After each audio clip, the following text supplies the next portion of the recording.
అంటూ పలువురు నేతలను టార్గెట్ చేశారు కొండా మురళి. ఎవరు ఎన్ని కుట్రలు చేసినా కొండా సురేఖ మంత్రి పదవి పోదంటూ విశ్వాసం వ్యక్తం చేశారు. ఇక తెలుగుదేశం పార్టీ నుంచి వచ్చామన్న నమ్మకంతో సీఎం రేవంత్ రెడ్డి కోటరీగా ఫీల్ అవుతున్న వారందరూ ప్రభుత్వ సలహాదారు వేం నరేందర్ రెడ్డి ఆధ్వర్యంలో తమపై బురద జల్లేందుకు గూడుపుటాని చేస్తున్నారని హాట్ కామెంట్ చేశారు కొండా మురళి. టీడీపీ నుంచి వచ్చిన కడియం శ్రీహరి, రేవూరి ప్రకాష్, గండ్ర సత్యనారాయణరావు, కేఆర్ నాగరాజులు ఎన్కౌంటర్ స్పెషలిస్టులంటూ సెటైర్లు వేశారు. అయితే మొదటి నుంచి ఓ బ్యాచ్ కి దూరంగా ఉంటున్న కొండా వర్గం కావాలనే బరస్ట్ అయినట్టు తెలుస్తోంది. ఇక ఇంతకాలం లోపల రగిలిపోయిన వర్గపోరు ఇప్పుడు కొండా వర్సెస్ టీడీపీ బ్యాచ్ గా మారిపోయింది. ఇలాంటి తరుణంలో హైకమాండ్ కు వచ్చే ఫిర్యాదులతో కొండాపై చర్యలు తీసుకుంటారా, ఏదైనా సంజాయిషి అడుగుతారా, లేదా టీడీపీ బ్యాచ్ గా పిలిచిన వాళ్ళనే సైలెంట్ గా ఉండాలని అంటారా అన్నది ఇప్పుడు చర్చనీయాంశంగా మారింది. ఇక వీళ్లందరిపై ఆరోపణలు చేయడం ఒక ఎత్తైతే వరంగల్ పశ్చిమ ఎమ్మెల్యే నాయిని రాజేందర్ రెడ్డి నియోజకవర్గంలోని భద్రకాళి దేవాలయంలో ఎమ్మెల్యే ప్రమేయం లేకుండా బంగారు బోనం పెట్టడం కూడా వివాదాస్పదమైంది. నా నియోజకవర్గంలో ఎవరి అభిప్రాయం తీసుకోకుండా, ఎవరిని సంప్రదించకుండా తీసుకున్న నిర్ణయం వెనక్కి తీసుకోవాలని బహిరంగంగా నాయిని రాజేందర్ వ్యాఖ్యలు చేయడం కూడా సంచలనం రేపుతోంది. ఆ వెంటనే జిల్లా అధ్యక్షుడు వరంగల్ పశ్చిమ ఎమ్మెల్యే నాయిని రాజేందర్ రెడ్డి ఇంట్లో కొండా బాధిత ఎమ్మెల్యేలు, ఎమ్మెల్సీలు, సీనియర్ నేతలు అత్యవసర సమావేశమయ్యారు. ఈ విషయంపై హైకమాండ్ దగ్గరికి వెళ్లడంతో సీన్లోకి PCC chief Mahesh Goud enter అయిపోయారు. ఎమ్మెల్యే నాయిని రాజేందర్ తో మాట్లాడారు. జిల్లాలో జరుగుతున్న విషయాలపై ఆరా తీశారు. ఏదైనా సమస్య ఉంటే సామరస్యంగా చర్చించుకొని పరిష్కరించుకుందామంటూ పొలిటికల్ మంటపై నీళ్లు జల్లే ప్రయత్నమైతే చేశారు. ఏ విషయమైనా లిఖితపూర్వకంగా ఫిర్యాదు చేయాలని సలహా కూడా ఇచ్చారు మహేష్ గౌడ్. ఇద్దరు ఇన్ఛార్జీలను నియామకం చేసి వరంగల్ జిల్లాలోని అంతర్గత వర్గపోరుపై రిపోర్టును తయారు చేసే పనిలో పడ్డారు పీసీసీ చీఫ్ మహేష్ కుమార్ గౌడ్. దీంతో ప్రత్యేకంగా సమావేశమైన ఎమ్మెల్యేలు శాంతించారు. ఈ విషయం ఇక్కడితో ముగిసిపోగానే మంత్రి కొండా సురేఖ హైదరాబాద్ లో మీడియా చిట్ చాట్ లో మరోసారి వివాదాస్పద వ్యాఖ్యలు చేశారు. ఎమ్మెల్యే కడియం శ్రీహరి కావాలని భద్రకాళి బోనంపై రాజకీయం చేస్తున్నారని వాపోయారు. అయితే ఈ కమెంట్ పై ఎవరూ ప్రస్తుతానికైతే స్పందించలేదు. బహిరంగంగా చేసిన సంచలన వ్యాఖ్యలను వెనక్కు తీసుకుంటారా అంటూ కొండా దంపతులు మరో చర్చకు తెరలేపారు. ఇలా ఒకరిపై ఒకరు వెనక్కు తగ్గుతారా, లేక ఉమ్మడి వరంగల్లో మరింత వర్గపోరు పెంచుతారా? ఇలాంటి పరిణామాల్లో హైకమాండ్ అసలు ఎలాంటి నిర్ణయం తీసుకుంటుంది? ఇప్పటికే కొండా సురేఖకు షాక్ ఇచ్చిన పార్టీ పెద్దలు మెదక్ జిల్లా ఇన్ఛార్జి మంత్రి పదవి నుంచి తొలగించారు. ఇప్పుడు ఈ గొడవతో మంత్రి పదవిపై వేటు వేస్తారా, లేక నచ్చజెప్పే పని చేస్తారా? ఈ గొడవ విషయంలో హైకమాండ్ ఫైనల్ డిసిషన్ ఎలా ఉండబోతోంది? ఒకవేళ వేటు వేస్తే కొండా దంపతుల దారిటు వార్నింగ్ తో వదిలేస్తారా? అధిష్టానం తీసుకునే నిర్ణయంపై ఎమ్మెల్యేలు ఎలా స్పందించనున్నారు? కాకపోతే హన్మకొండ జిల్లా అధ్యక్షుడు వరంగల్ పశ్చిమ ఎమ్మెల్యే నాయిని రాజేందర్ రెడ్డి పచ్చి కాంగ్రెస్ వాది కావడం, మొదటి నుంచి పార్టీలోనే ఉండడంతో అధిష్టానం ఖచ్చితంగా ఏదో ఒక పరిష్కారం చూపిస్తుందన్న చర్చ సాగుతోంది. లేకపోతే వచ్చే స్థానిక సంస్థల ఎన్నికల్లో ఇబ్బందులు ఉండే అవకాశం ఉందన్న అభిప్రాయం కూడా వ్యక్తమవుతుంది. ఇలాంటి పరిణామాల్లో హైకమాండ్ తీసుకునే నిర్ణయమే ఫైనల్ కాబోతోంది.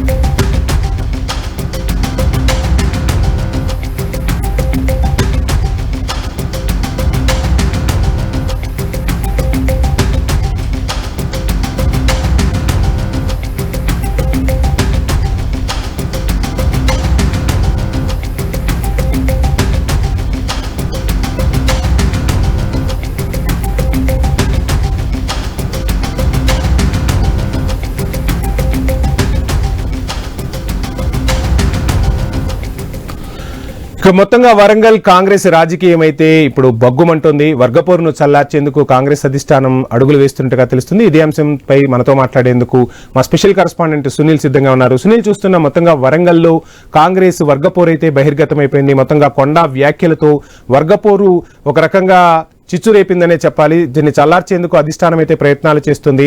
మరి ఆ నేతలు చల్లారే సూచనలు ఉన్నాయా, లేదంటే మొత్తంగా కొండా సురేఖ మంత్రి పదవికి ముప్పొచ్చే అవకాశం ఉందా? ఏంటి అసలు ఏం జరుగుతుంది? ఫుల్ డీటెయిల్స్ ఏంటి? కొండా దంపతులకు ఇటువంటి వ్యాఖ్యలు చేయడం కొత్తేమి కాదు. గతంలో చాలా సార్లు పార్టీలో ఉన్నటువంటి నాయకులపై ఇటువంటి వ్యాఖ్యలు చేశారు. ఒకానొక సందర్భంలో కొండా సురేఖ చేసింది, ఇప్పుడు కొండా మురళి కూడా అటువంటి వ్యాఖ్యలు చేస్తున్నారు. వాళ్ళు మొదటి నుంచి కూడా కాంగ్రెస్ పార్టీలో ఉన్నప్పటికీ ఆ మధ్యలో పార్టీలు కూడా వాళ్ళు కూడా మిగతా నేతల్లాగే మారారు. ఇప్పుడు ఎవరినైతే వాళ్ళు విమర్శిస్తున్నారో, కడియం శ్రీహరిని కావచ్చు, అదేవిధంగా రేవూరి ప్రకాష్ రెడ్డిని విమర్శిస్తున్నారో వాళ్ళు ఇతర పార్టీ నుంచి వచ్చారు, టీడీపీ నుంచి వచ్చారు అని చెప్పేసి. ఇక కొండా దంపతులు కూడా గతంలో పార్టీ మారి ప్రస్తుతం కాంగ్రెస్ లోకి వచ్చినటువంటి నేతలే. ఈ కారణంగా వాళ్ళు కొంత క్రెడిబిలిటీ కూడా పోగొట్టుకున్నట్టయింది. కాంగ్రెస్ లో గతంలో సీనియర్ నేతలుగా ఉన్నారు, కానీ పార్టీలు మారేసరికి జిల్లాలో వాళ్ళకంటూ ఒక వర్గం అంటూ లేకుండా పోయింది. ఇక భార్యాభర్తలు ఇద్దరు కూడా, కొండా సురేఖ కావచ్చు, కొండా మురళి, ఇటు కొండా సురేఖ ఇటు వరంగల్ ఈస్ట్ లో ఆమె ప్రాతినిధ్యం వహిస్తుంటే, కొండా మురళి గతంలో పరకాల టికెట్ ఆశించారు. ఇక అక్కడి నుంచి రేవూరి ప్రకాష్ రెడ్డికి కాంగ్రెస్ అధిష్టానం కేటాయించింది. ఆ కారణంగా పరకాల్లో పాగా వేయాలని చెప్పేసి కొండా మురళి భావిస్తున్నారు. ఈసారి ఎన్నికల్లో ఖచ్చితంగా నెక్స్ట్ ఎన్నికల్లో తన కూతురిని కూడా దింపాలని చెప్పేసి ఆలోచన చేస్తున్నారు. మరికొద్ది రోజుల్లోనే స్థానిక సంస్థల ఎన్నికలు రాబోతున్నాయి కాబట్టి స్థానిక సంస్థల ఎన్నికల్లో తన వర్గానికి సంబంధించినటువంటి నేతలకు ఎక్కువగా అవకాశం కల్పించే దిశగానే వాళ్ళ వ్యూహం ఉంది. అందులో భాగంగానే ముందస్తుగా ఇటువంటి కామెంట్స్ చేశారు అని చెప్పేసి తెలుస్తుంది. ఇక ప్రస్తుతానికి కొండా దంపతులకు జిల్లాలో ఎవరి నుంచి కూడా మద్దతు లభించని పరిస్థితులు అయితే కనిపిస్తా ఉన్నాయి. ఇప్పటికీ విమర్శలు చేసినటువంటి నేతలందరూ కూడా మరో సీనియర్ నేత ప్రస్తుతం డిసిసి అధ్యక్షుడిగా కాకుండా హన్మకొండ ఎమ్మెల్యేగా ఉన్నటువంటి ఎమ్మెల్యే నాయన్ రాజేందర్ ఇంట్లో సమావేశమయ్యారు, కీలకంగా చర్చించారు, పార్టీ అధిష్టానం దృష్టికి తీసుకెళ్లారు. ప్రస్తుతం ఈ అంశం పిసిసి దృష్టికి కూడా వచ్చింది. పిసిసి ఇద్దరు పరిశీలకుల నుంచి వాళ్ళ నుంచి కూడా వివరాలు తెలుసుకునే ప్రయత్నం చేస్తున్నారు. ఖచ్చితంగా కొండా దంపతులపై గతంలో కూడా జిల్లాకు సంబంధించినటువంటి నేతలు పలుమార్లు ఫిర్యాదు చేశారు. ఇక ఆ సమయంలో కొంత వెనక్కి తగ్గినట్టు కనిపించినా మళ్ళీ తిరిగి అటువంటి వ్యాఖ్యలే కొండా దంపతులు చేస్తున్నారు. సో ఈసారి పిసిసి వాళ్ళకి కొంత స్ట్రాంగ్ గా కూడా వార్నింగ్ ఇచ్చే అవకాశాలు అయితే ఉన్నాయి. ఇక అంతేకాకుండా మరోవైపు కొండా సురేఖ మంత్రి పదవికి సంబంధించి తప్పుడు ప్రచారం చేస్తున్నారు. ఆ కారణంగానే తాము వాళ్ళని విమర్శించాల్సి వస్తుంది అని చెప్పేసి కూడా చెప్తున్నారు.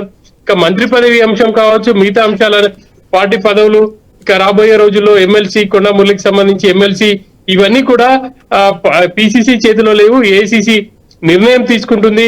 సో అప్పటి వరకు ఖచ్చితంగా అందరూ వెయిట్ చేయాల్సిందే. ఇక రాబోయే రోజుల్లో జిల్లాలో నేతలందరూ కూడా వ్యతిరేకిస్తున్నారు కొండా దంపతుల వ్యవహార శైలిని. ప్రధానంగా వాళ్ళ నియోజకవర్గంలో కార్యకలాపాలు చేసుకుంటే పర్వాలేదు, కానీ జిల్లాలో నేతల మధ్య విభేదాలు సృష్టించే విధంగా వాళ్ళు కామెంట్ చేస్తున్నారు. కాబట్టి ఖచ్చితంగా చర్యలు తీసుకోవాలి అని చెప్పేసి కూడా ఇప్పుడు నేతలు చెప్తున్నారు. రైట్ సునీల్, ఒకసారి మనం నర్సయ్య గౌడ్ గారితో మాట్లాడదాం. ఆ తర్వాత మళ్ళీ మీకు నేను టైం ఇస్తాను. నర్సయ్య గౌడ్ గారు నమస్కారం అండి. నమస్తే సార్. నమస్తే సార్. మొత్తంగా చూస్తున్నాం వరంగల్ రాజకీయంలో వర్గపోర్ అనేది రాజుకుంది. అధిష్టానం ఏ విధంగా చేయబోతుంది, ఈ పరిణామాలను ఎలా చూడాలంటారు? ముందుగా మీకు ప్యానెల్లో ఉన్న పెద్దలకు వివరిస్తూ నమస్కారం. ఇప్పుడు కాంగ్రెస్ పార్టీలో వర్గపూరు అనే పదమే అసలు నా లెక్క ప్రకారం పెద్దగా దానికి ప్రాధాన్యత ఉండదు. ఎందుకంటే ఎప్పుడు మాట్లాడుకుంటూనే ఉంటారు, కొట్లాడుకున్నట్లు మాట్లాడుకుంటారు, మళ్ళీ కలిసిపోతారు. ఇప్పుడు ఏదైతే రగిలిపోతుంది కాకతీయ గడ్డ మీద వరంగల్లో ఇది అని ఏదైతే చెప్తా ఉన్నారో, ఏదైతే మాట్లాడుకుంటా ఉన్నారో, ఇదంతా టీ కప్పులో తుఫాన్ లాంటిది మాత్రమే.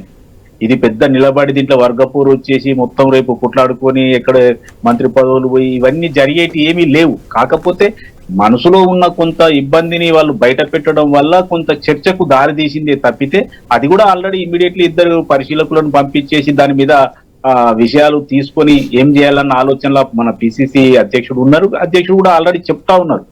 అయితే దీన్ని అంటే జనరల్ గా మీడియా గానీ మిగతా ప్రతిపక్షాలు గానీ మామూలుగా ప్రజలు గానీ ఏమనుకుంటున్నారు అంటే, ఈ టీడీపీ బ్యాచ్ అనేది ఒకటి, ఇక్కడ కాంగ్రెస్ బ్యాచ్ అనేది ఒకటి అన్నట్టుగా ఒక చర్చ జరుగుతా ఉంది. ఇవాళ కాంగ్రెస్ పార్టీలో విషయం ఏంటంటే అన్ని పార్టీల నుంచి వచ్చిన వాళ్ళు కూడా ఉన్నారు. అదే టీడీపీ నుంచి కానీ టీఆర్ఎస్ నుంచి కానీ కాంగ్రెస్ ఆల్రెడీ ఉన్న వాళ్ళు ఉన్నారు. కాబట్టి దీనికి పెద్ద ప్రాధాన్యత లేదని నేను అనుకుంటా ఉన్నాను. ఎందుకంటే వాళ్ళు టీడీపీ వాళ్ళు, వీళ్ళు కాంగ్రెస్ వాళ్ళు, ఇంకెక్కడి అన్ని అంత కాంగ్రెస్ వాళ్ళే కదా. ఈ పార్టీలో జాయిన్ అయిన తర్వాత ఏ పార్టీ నుంచి వచ్చినా కూడా వాళ్ళు కాంగ్రెస్ వాదులే, కాంగ్రెస్ నాయకులుగానే పరిగణించాలి తప్పే ఇంకా టీడీపీ వర్గం అని, కాంగ్రెస్ వర్గం అని, టీఆర్ఎస్ వర్గం అని ఇవన్నీ లేవు. కాకపోతే కొంత ఆధిపత్య పూర్వలో కొంత ఇబ్బందులు తలెత్తే పరిశాన మంత్రి గారు వాళ్ళకు చెప్పకుండా టెంపుల్ పోవడం వల్ల వాళ్ళకు కొంత నొచ్చుకున్నట్టుగా కనిపిస్తా ఉంది. దానికి కూడా పరిష్కారం ఉంటది. వాళ్ళు చెప్పవలసిన విషయాలు పిసిసి అధ్యక్షుని స్థాయిలో చెప్తారు. ఖచ్చితంగా ఇప్పుడు జరిగే చర్చ అయితే ఉందో, కొండా మురళి మాట్లాడింది కానీ, కొండా సురేఖ మాట్లాడింది కానీ, మిగతా వర్గాలు మాట్లాడింది కానీ, ఇవంతా కూడా నర్సయ్య గౌడ్ గారు నర్సయ్య గౌడ్ గారు పోతే తప్పితే ఇది పెద్దగా ప్రాధాన్యత లేదు. నర్సయ్య గౌడ్ గారు, మీరు టీ కప్ లో తుఫాను చల్లారిపోతుందని మీరు చెప్తూ ఉంటే వరంగల్ నుంచి మాజీ మంత్రిగా ఉన్నటువంటి ఎర్రబెల్లి దయాకర్ రావు గారు సెన్సేషనల్ కమెంట్స్ చేస్తూ ఉన్నారు. అసలు రాష్ట్ర ప్రభుత్వం పూర్తిగా విఫలమైపోయింది, రేవంత్ రెడ్డి సర్కార్ పూర్తిగా విఫలమైన పరిస్థితి, అసలు ఎవరి పెత్తనం వారిదే అయిపోయింది అని చెప్పి కమెంట్స్ చేస్తూ ఉన్నారు. ఆ కమెంట్స్ ని ఎలా చూడాలంటారు? ఎర్రబెల్లి దయాకర్ రావు మాట్లాడిందంటే అర్థం చేసుకోవచ్చు. ఎందుకంటే ఏదో ఏం జరుగుతుంది ఇప్పుడు నేను అంటున్నా, ఇప్పుడు మనం మాట్లాడుకుంటాం కదా, ఎర్రబెల్లి దయాకర్ రావు గారికి సందు దొరికిందని ఓ కామెంట్ పాడేసిండేమో, అంతవరకు దాన్ని ఎర్రబెల్లి దయాకర్ రావు గారు మాట్లాడిన దానికి ప్రాధాన్యత లేదు, 100% ప్రాధాన్యత లేదు. ఎందుకంటే రాజకీయ విమర్శ అని అర్థమవుతుంది కదా. ఎక్కడ ప్రభుత్వము తప్పు చేసిందండి? ఎక్కడ ఇంతకు ముందు బీఆర్ఎస్ టీఆర్ఎస్ ఏం చేసింది ఎర్రబెల్లి దయాకర్ రావు గారు చెప్తారా? అదే వరంగల్ కాకతీయ ఘట్ట మీద ఎంతమంది రైతులను ఆదుకున్నారో చెప్పగలుగుతారా? ఏం మాట్లాడతారని ఏదో అంటే వాళ్ళు ఏదో మాట్లాడుకున్నంత మాత్రాన ఎర్రబెల్లి దయాకర్ రావు సందులో దూరి మీరు అట్లా చేసిరు ఇట్లా చేసిరు అది ఏం ఫెయిల్ అయింది చెప్పండి? ఏమైనా కాళేశ్వరం ఫెయిల్ అయిందా? మీరు కట్టిన 95,000 లక్ష కోట్ల రూపాయలు కూడా కాళేశ్వరం ఫెయిల్ అయిందా? మీరు టీడీపీలో ఉన్నప్పుడు మీరు టీఆర్ఎస్ అంటే ఒక్క వరంగల్లోనే కాదు, అంటే ఒక రకంగా చెప్పాలి అంటే ఇప్పుడు వరంగల్లోనే కాదు, మొత్తంగా అంతర్గత విభేదాలు ఉన్నాయి, బయటపడే సమయం అయితే ఆసన్నమైంది. ఇక వరంగల్లో కొండా దంపతుల వ్యాఖ్యలైతే ఇప్పుడు రాష్ట్ర వ్యాప్తంగా కూడా పెద్ద ఎత్తున చర్చకు వస్తున్న పరిస్థితి. సో మొత్తంగా తెలుగుదేశం అంటే రేవంత్ రెడ్డి తెలుగుదేశం నుంచి వచ్చారు కాబట్టి రేవంత్ వర్గం అనే ముద్ర వేసుకునే ప్రయత్నం చేస్తున్నారు. పాత కాంగ్రెస్ వాళ్ళందరినీ అక్కడి నుంచి వాళ్ళ అస్తిత్వాన్ని దెబ్బతీసే కుట్రలు జరుగుతున్నాయని చెప్పి కొండా దంపతుల నుంచి కూడా వినిపిస్తున్నమాట. ఏం చెప్తారు దీనికి? వంశీ గారు, మీకు కీలకమైన విషయం చెప్తా.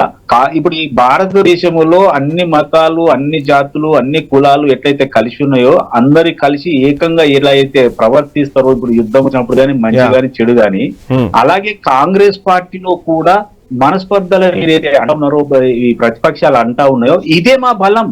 ఎందుకంటే కడుపులో పెట్టుకుని ఏడికాడికి కట్ చేసుకుని పోయి ఇప్పుడు వేరే పార్టీలలో జరిగినట్టు జరగదు. ఏదన్నా ఉంటే ముఖం మీద మాట్లాడుకుంటారు, మళ్ళీ కూర్చొని మాట్లాడుకుంటారు, అంత సెట్ అయిపోతారు. అంతవరకే గాని దీంట్లో పెద్దగా అగాధాలు సృష్టించేసి ఇదో వర్గము అదో వర్గం ఇదో ఏదన్నా ఉంటే అనుకుంటారు కలిసిపోతారండి. ఈ మనస్పర్ధలు చిన్న మనస్పర్ధలు ముఖం మీద అనుకోవడమే కాంగ్రెస్ బలం. ఈ బలం ఏంటంటే అనుకున్న తర్వాత ఏముండదు కదా, మనసులో ఏదో పెట్టుకొని ముఖం మీద వేరే మాట్లాడేది ఏముండదు కదా. ఖచ్చితంగా అందరూ కలిసిపోయి పని చేసుకుంటారు. స్థానిక సంస్థల ఎన్నికలలో మేము స్వీప్ చేయబోతా ఉన్నాం. ఇలా ఎర్రబెల్లి దయాకర్ రావు గారు అందులో దూరి చేసిన కామెంట్ ఏంటంటే నాకేమన్నా రాజకీయ లబ్ధి దొరుకుతుందేమో వీళ్ళు కొట్లాడుకుంటే అన్న కామెంట్ చేస్తాం తప్పితే చల్లారకముందే అంటే వర్గపోరు చల్లారకముందే బోనం వివాదం అనేది తెరపైకి వచ్చింది. భద్రకాళి దేవతకు సంబంధించి వరంగల్ ప్రజలకే కాదు 2 తెలుగు రాష్ట్రాల ప్రజలకు కూడా ఆరాధ్య దైవం అటువంటి భద్రకాళి దేవాలయంలో కొత్తగా ఈ వ్యవహారాలు సాంప్రదాయాలు తీసుకురావటం ఏంటి అని చెప్పి మీ పార్టీ ఎమ్మెల్యేనే తీసుకున్న నిర్ణయంపై ఆగ్రహం వ్యక్తం చేస్తున్న పరిస్థితి. ఎలా చూస్తారు ఈ విషయాన్ని? అయితే వంశీ గారు నేను ఏమంటున్నా, నాయని రాజేందర్ రెడ్డి గారి నియోజకవర్గంలో ఉంటది. అయితే మంత్రి గారు కాబట్టి మంత్రి గారు వాళ్ళ ఆ బోనం తీసి బోనం చెల్లించి పోయినట్టున్నది. అయ్యే వరకు వీళ్ళకి కొంత మమ్మల్ని విలువలే, మమ్మల్ని కాంటాక్ట్ చేయలే, మమ్మల్ని లెక్కలు అంటే తీసుకోలే, విశ్వాసంలోకి తీసుకోలే అన్న అంటే సమన్వయంతో ముందుకు వెళ్ళట్లేదనేది ఒప్పుకుంటున్నారా మీరు?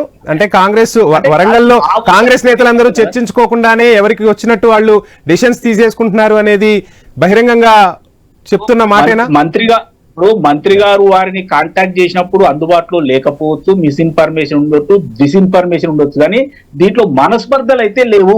నేను ఏమంటున్నా, వాళ్ళు సమావేశమైనని చెప్తా ఉన్నారు కదా. సమావేశం ఏం చేసిరండి, పిసిసి అధ్యక్షునికి ఇలా జరిగింది. ఇప్పుడు ఇవంతా రిపోర్టింగే కదా.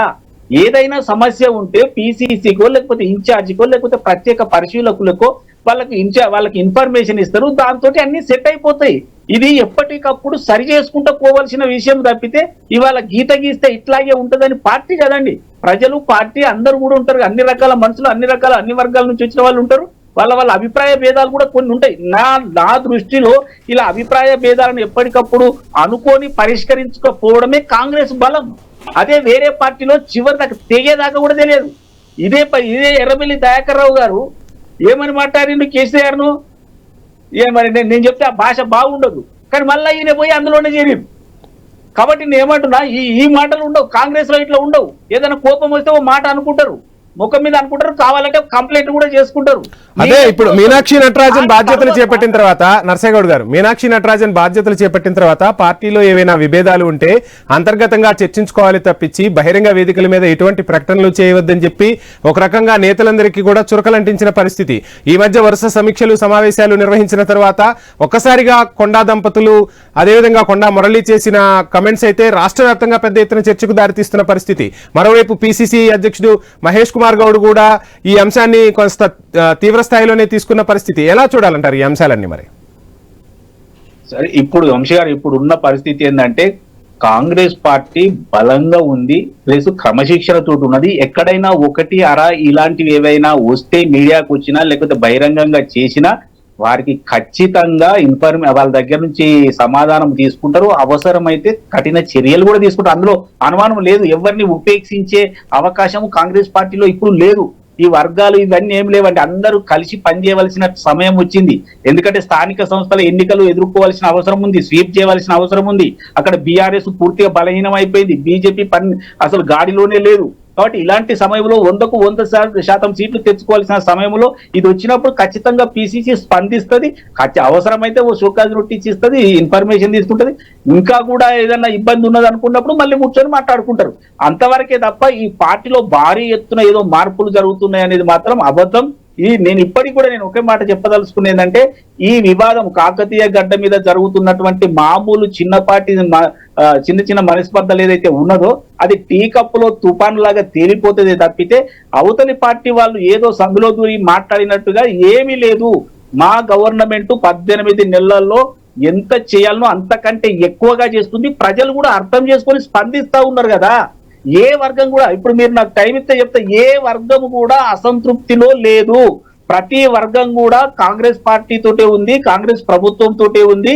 ఖచ్చితంగా రేపు మీరు చూడబోతా ఉన్నారు స్థానిక సంస్థల ఎన్నికలలో స్వీప్ చేయబోతా ఉన్నాం. అదే మాకు గీటరాయి కదా. ఈ రోజు మేము చేసిన ఒక్క పొరపాటు కూడా లేదు. ఇప్పుడు అంతా అప్పుల పాలైనటువంటి ఈ తెలంగాణను గాడిలో పెడతా ఉన్నాం మేము. అంటే ఇక్కడ మనం చరిత్ర ఉంది. నర్సేగౌడ్ గారు క్లియర్ గా కొండా మురళి గారు టీడీపీ నుంచి వచ్చిన బ్యాచ్ కుట్రలు చేస్తుంది, పార్టీ అస్తిత్వాన్ని దెబ్బతీస్తుంది, ఆధిపత్యం కోసం పోరాటం చేస్తుంది, ఆరాట పడుతున్నారు. వారి పప్పులు ఎట్టి పరిస్థితుల్లోనూ ఉడకవు. మాకు రేవంత్ దగ్గర చనువు ఉంది, అదేవిధంగా ఏఐసిసి దగ్గర చనువు ఉంది, పెద్దల ఆశీస్సులు మాకున్నాయి, మా మంత్రి పదవి కూడా ఓడదు అని కామెంట్ చేశారు. అంటే కొండా సురేఖ మంత్రి పదవి నుంచి దింపేయాలనే కుట్రలు చేస్తున్నారు అన్నట్టుగా చెప్పిన సందర్భం. ఎలా చూడాలంటారు ఆ వ్యాఖ్యల్ని మరి? ఇప్పుడు ఈ వ్యాఖ్యలకు బేస్ ఏంటంటే ఇప్పుడు మెదక్ ఇన్ఛార్జిగా ఉన్న బాధ్యత నుండి తప్పించారు కాబట్టి మంత్రి పదవి కూడా పోతుంది అన్న దాని మీద వీళ్ళు వ్యాఖ్య అంటే వీళ్ళందరూ చేస్తున్నారన్న ఉద్దేశంతో కొండా మురళి గారు మాట్లాడి ఉంటారు. కానీ నేను ఏమంటున్నానంటే ఈ మాటలు ఏదైతే ఉందో పార్టీలో పెద్ద విభేదాలు తెచ్చి పెద్దగా అవుతుంది అనేది అయితే ఏమీ లేదు. కాకపోతే మాట్లాడిన మాట వాస్తవం, అది మీడియాలోనే మాట్లాడేది కాబట్టి ఇంకా దానికి వేరే చెప్పడానికి ఏం లేదు. కాకపోతే ఇలాంటి వాటిని ఖచ్చితంగా అంటే సంస్థాగతంగా లేకపోతే మీనాక్షి నటరాజన్ దగ్గరనో పిసిసి గారి దగ్గరనో ఇంకో దగ్గరనో లేవనెత్తవలసినటువంటి విషయాలు బహిరంగంగా లేవనెత్తడం కూడా పొరపాటే. అయితే దానికి సంబంధించి పిసిసి గాని ఏఐసిసి గాని ఎవరైనా కూడా కలుగజేసుకుంటారు, వాళ్ళకు నచ్చ చెప్తారు, ఇంకొకసారి ఈ మాటలు మాట్లాడొద్దని చెప్తారు, ఖచ్చితంగా దాన్ని సరి చేస్తారు. మాకు వచ్చిన పెద్దగా ఇబ్బంది లేదు. ఎవరు కూడా నేను మళ్ళీ చెప్పేది ఏంటంటే ఏఐసిసి మంచి గైడ్ లైన్స్ ఇచ్చింది ఏంటంటే ఏ పార్టీ నుంచి ఎవరు వచ్చి కాంగ్రెస్ లో చేరినా కూడా వాళ్ళు కాంగ్రెస్ వాళ్ళే అవుతారు తప్ప ఎందుకంటే ఇక్కడ పనిచేసినటువంటి పార్టీకి సంబంధించిన వారిగా మనం చూడకూడదు. ఇట్లా కలుపుకొని పోతేనే ప్రజలకు మనం సేవ చేయగలుగుతాము, అందరూ కలిసిమెలిసి ఉండగలుగుతాము, పార్టీ యొక్క ఆదర్శాలను పార్టీ యొక్క నిర్ణయాలను ఇంప్లిమెంట్ చేయగలుగుతామని స్పష్టంగా అంతర్గత సమావేశాలలో చెప్తా ఉన్నారు. ఎక్కడో ఒక్క దగ్గర అక్కడ ఇక్కడ ఏదో ఒకరు కామెంట్ చేసినంత మాత్రాన పార్టీలో ఏదో మోసమైంది, మొత్తం ఇరిపోయింది, ఇది దయాకర్ రావు అన్నట్టు ఏదో జరుగుతుంది అనేది అబద్ధము. మళ్ళీ చెప్తున్నా, అతి త్వరలో వీళ్ళకు సంబంధించిన మంచి గాని చెడు గాని వాళ్ళు మాట్లాడుతూ ఉన్నారు. ఆల్రెడీ 2 పరిశీలకులు ఉన్నారు, వాళ్ళు ఇన్ఫర్మేషన్ ఇస్తా ఉన్నారు. పిసిసి యాక్టివ్ గా ఇన్వాల్వ్ అయింది కాబట్టి 1-2 రోజులలో క్లియర్ అవుతుంది. ఎవరు కూడా దూరం వాళ్ళు కాదు, టీడీపీ నుంచి వచ్చిన వాళ్ళు దూరం వాళ్ళు కాదు, టిఆర్ఎస్ నుంచి వచ్చే వాళ్ళు దూరం కాదు, అందరూ కూడా కాంగ్రెస్ వాళ్ళే. వేరే వేం నరేందర్ రెడ్డి పేరు కూడా తీసుకుంటా ఉన్నారు. అలా తీసుకోవడం కూడా మంచిది కాదు. ఎవరైనా ఆవేశంలో మాట్లాడొద్దని పిసిసి కూడా ఆల్రెడీ డైరెక్షన్స్ ఇస్తా ఉంది. కాబట్టి ఇవన్నీ కూడా టీ కప్పులో తుఫానులాగా తేలిపోతే తప్పితే ప్రతిపక్షాలు ఎదురు చూసినటువంటి అన్ని ఎన్నికలు ఏది ప్రాంతీయ ఎన్నికల ముందట ఏదో జరుగుతుంది అనుకోవడం మాత్రం పొరపాటు అని మాత్రం చెప్తాం. రైట్, నరసింహగౌడ్ గారు, మొత్తంగా వరంగల్ రాజకీయాలకు సంబంధించి లేటెస్ట్ అప్డేట్స్ అయితే మనకు అందుతున్నాయి. ఆ డీటెయిల్స్ అందించేందుకు మా ప్రతినిధి ప్రశాంత్ జాయిన్ అవుతున్నారు. ప్రశాంత్, చూస్తున్నాం మొత్తంగా వరంగల్లో కాంగ్రెస్ అంతర్గత పోరైతే ఇప్పుడు రాష్ట్ర వ్యాప్తంగా చర్చకు దారితీస్తుంది. మొన్న కొండా మురళి వ్యాఖ్యలు కావచ్చు, నిన్న బోనం సంబంధించి కావచ్చు, మొత్తంగా కాకరేపుతున్న అంశం ఏకంగా సీఎం సలహాదారు వేం నరేందర్ రెడ్డిపై కూడా విమర్శలు అయితే వెల్లువెత్తుతున్న పరిస్థితి ఎలా చూడాలంటారు?